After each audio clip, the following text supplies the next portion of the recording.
Unity is more than a practice, isn't it? It's more than a place we come on a Sunday morning. Unity is a way of life. So think for a moment what unity is to you. Think about what this spiritual community is, what this spiritual practice, what these spiritual writings have been in your life. It is more than a building, it is more than a location. There is something when we practice unity that we have in common, and it is the walk with our spiritual journey. It is the principle of love in action. It is the practice of oneness. It is knowing oneness in humanity, in all beings. It is knowing oneness in all of life, with the earth and all of creation. And it is knowing oneness and wholeness within one's self. And the journey of unity, the path of unity, is about waking up to that wholeness, to that oneness, and standing in alignment with it with our actions. That when we come into this earth suit, when we come onto this planet, can we take the fifth principle and take it seriously and take it into action? That our actions may be of service, that we may become so mindful that each action that we take, that what we act on in life is of service to the greater good, of service to the Most High, of service to love, of service to oneness, of service to healing. One of the most beautiful, I think, and unique things about unity is it is a body of people that embody the principles and the practice. It is a ministry of ministers who get these truths for themselves and then go about giving them out to others while still reflecting and growing in our own practice.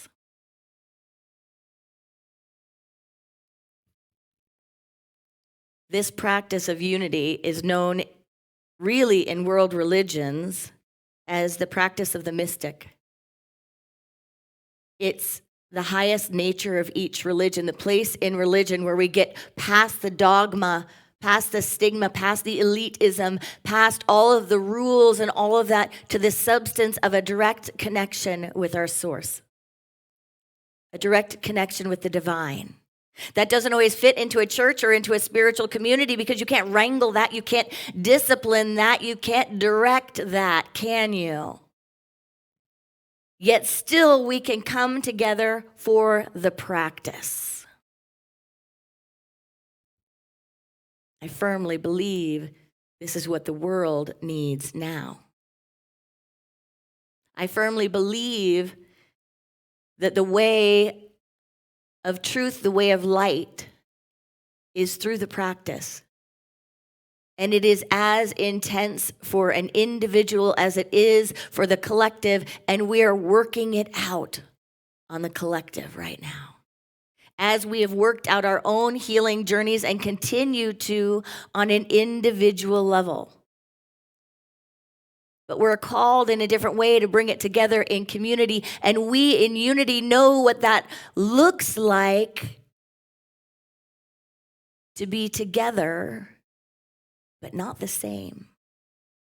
To be listening and following the same spirit, but not the same letter of the law.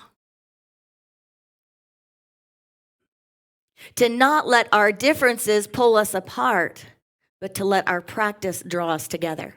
And to stand for oneness, to stand for healing within our communities and within ourselves. And knowing that when we stand in that, we bring a peaceful presence to the world. One of my very favorite authors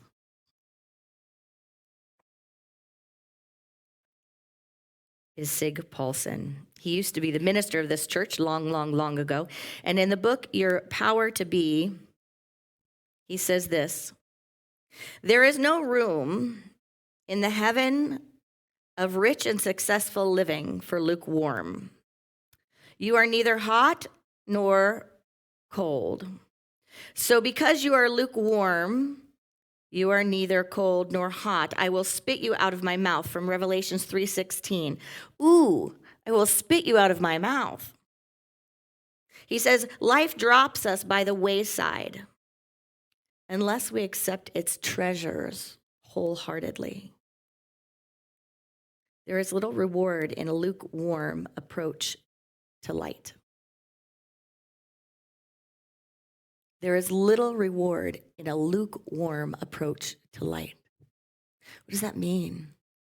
There is little reward in a lukewarm approach to oneness, in a lukewarm approach to love. He goes on to say, enthusiasm is a wonderful quality of life. It is the energy that sparks or ignites our other powers. To be enthusiastic is to be possessed by or literally on fire with God. In our enthusiasm with the light of the world that we become a living flame that consumes doubt, fear, procrastination, and hesitancy. Enthusiasm fires us into a new orbit of mental, emotional, and physical performance. Enthusiasm is the spark plug of our being. Enthusiasm is the ignition coil of life. And without it, we are dead spiritually. Unfortunately, much of the religious fervor, zeal, and enthusiasm have gone into attempts to convert humanity to some particular form of religious belief and practice, rather than into the more important work of inner conversion on the part of each individual. I honor the unity practice and the unity of way and everyone here for being part of that enthusiasm of inner conversion. You don't get to come to unity and stay comfortable, do you? A lot of times you come with your baggage and you bring it and you wrestle it. You come with your tears and your tissues and you let them out. You feel them. You come with your beliefs, your thoughts, your ideas, your fears, and you work them. And continually we demonstrate love and the power of love. And the power it has to heal, the power it has to transform, and the power we have as a collective when we create from it.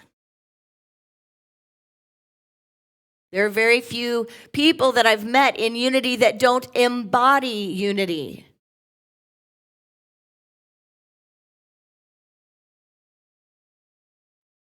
Unity is not something that we go to, it's something that we are. Something that we become, something that we express. So what is unity to you? Why are you here today?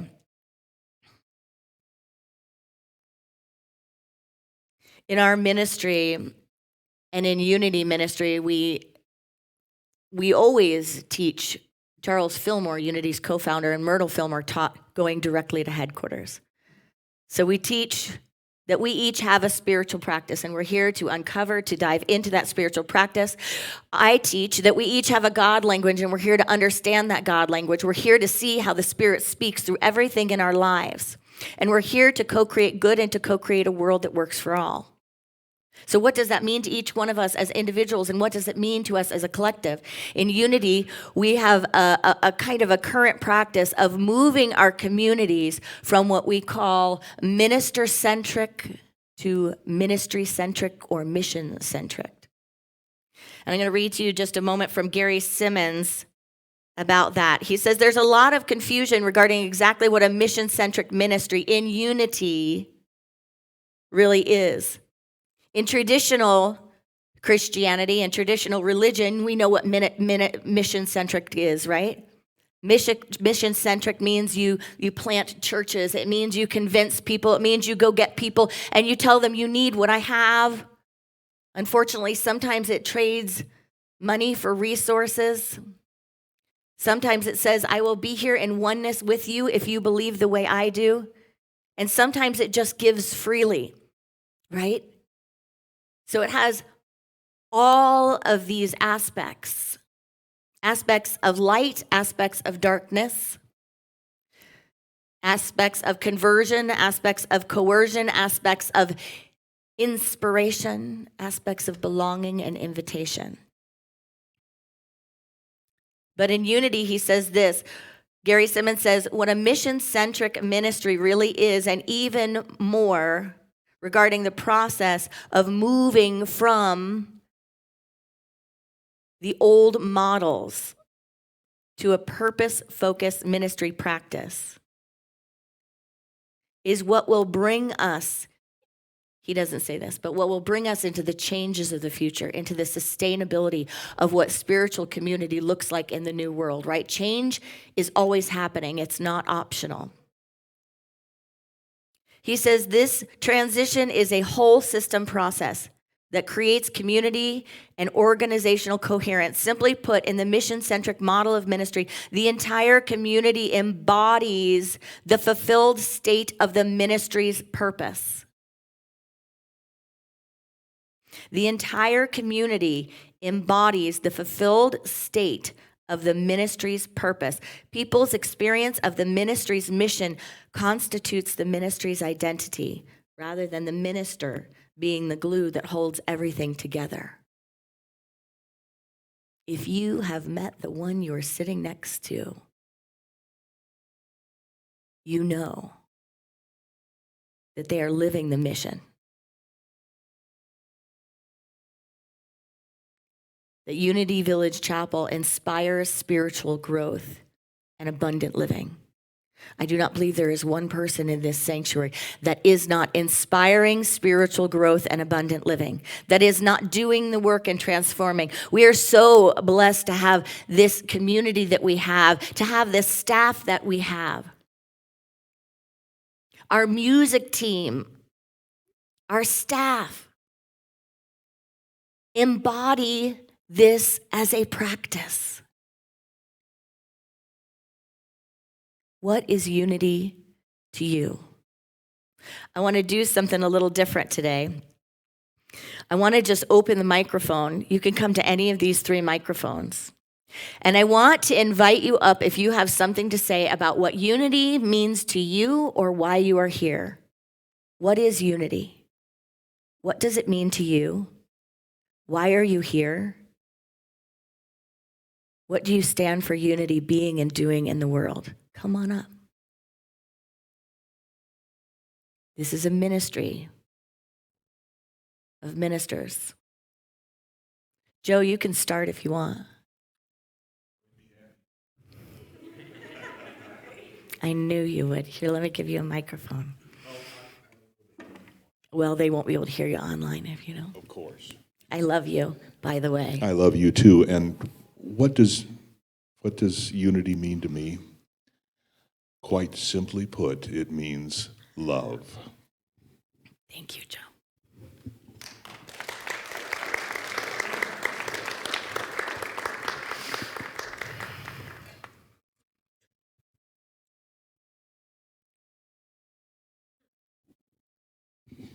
Hello, everyone. I was invited here by the Dwyers, and this family has taught me more than, there isn't even a word for it. And the reason being is love and the principles of love. Is it perfect? We're here on this earth to learn. And all I have to say is the gift of forgiveness, the gift of grace, the gift of mercy, the gift of healing is all of ours if we are to take it. To be humble is number 1. To be able to admit that maybe we don't have all the answers, but there are answers. And our greater good wants our life to be abundant. I didn't even see you here. All I have to say is this morning I woke up, and again, and my heart broke because I thought, how in the world are you sitting here? Did you sit here 2 weeks ago? Because of what my life, if this would have happened in my life, I don't even know that I could stand. But you have, and this family has, the gift of faith, the gift of knowing that there is the divine, the gift of knowing that we're here for a reason, and we will continue on. And Erin, I just want to say 2 times you've called me and I've talked to you and I only could feel the spirit within you. I thank you for everything. I thank all of you for everything. Thanks.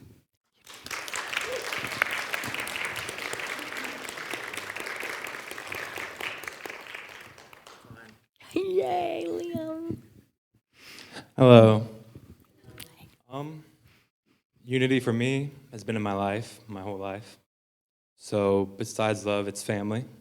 But the two of them probably intertwine. What was the other questions? Anything about what unity is to you and why you're here, and anything about the world being ready for it. I believe I'm here.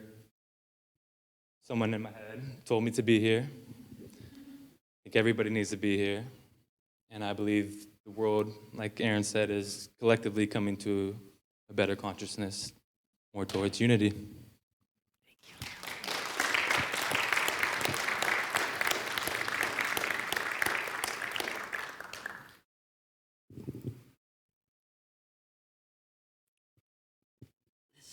Bless you.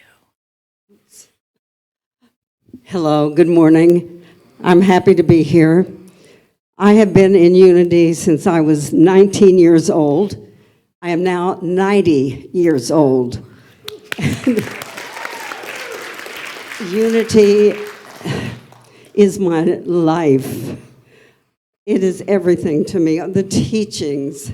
I have known so many wonderful ministers through the years, appreciated every one of them. I had a troubled childhood, and Unity helped me to overcome that in ways that you would never imagine. I've been married 70 years to my wonderful husband.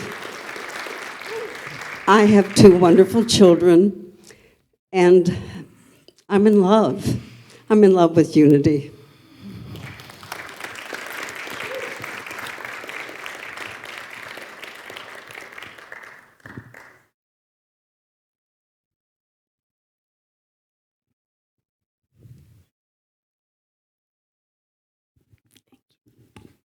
Good morning. I just want to say that I don't know about your life, but in my life, everywhere I go is politics. I try to escape no matter where I am. I could be standing in line at a grocery store, minding my own business. Someone to come up, want to pinpoint politics.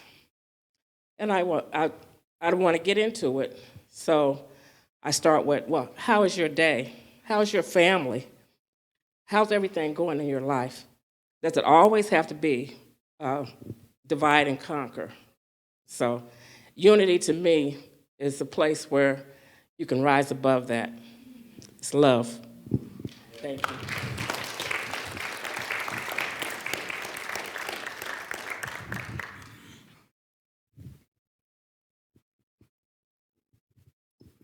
Hi, my name is Kristen King Spiro. I'm one of your prayer chaplains in this particular community, and we have what's called Heart Buddies.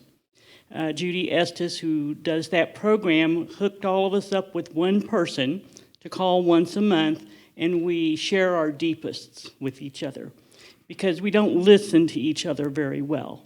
Most people don't know how to listen well. So we do that. And she and I talked this month about how our principles are there to help us. And she said, how can our principles help us with this climate we're in? Because it's pretty hard right now, as she was speaking about. And I said, yeah, we come to earth to learn to love. That's everybody's job, no matter what church or non-church person you are. That's everybody's path. We all do it differently, but Unity provides really good tools, I think, to help you on that path how to learn better. And I said, well, sometimes the path can be very challenging like it is right now, but we have to remember to have joy. Find what gives you joy. That's what helps you cope as we practice the principles with the things that are so tough sometimes. Because it can be very tough. Not having a job, being fired, hurricanes, tornadoes, a friend dying, your mother dying, a baby dying. That's pretty tough. Life is hard sometimes. But the principles are there to help you grow, but have joy along the way. Find joy. That's what will help you move through your spiritual journey.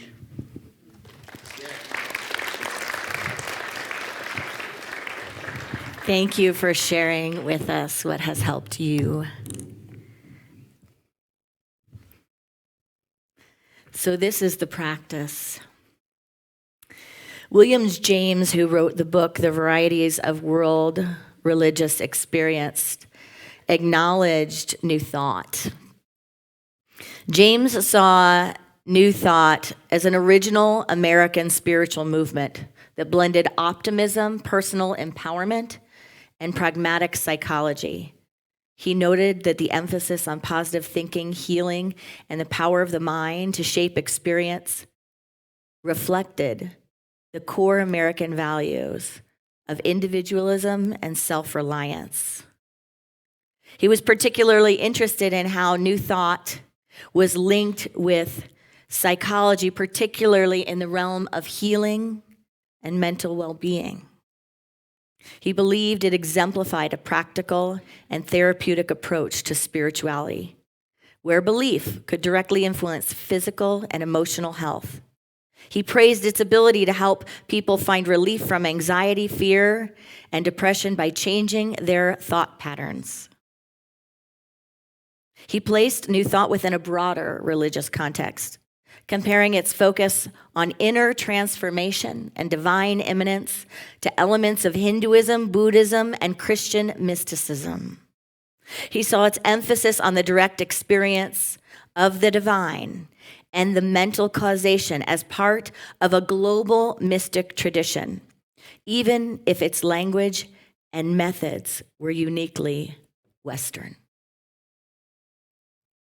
We are part of a global spiritual movement of oneness. Namaste.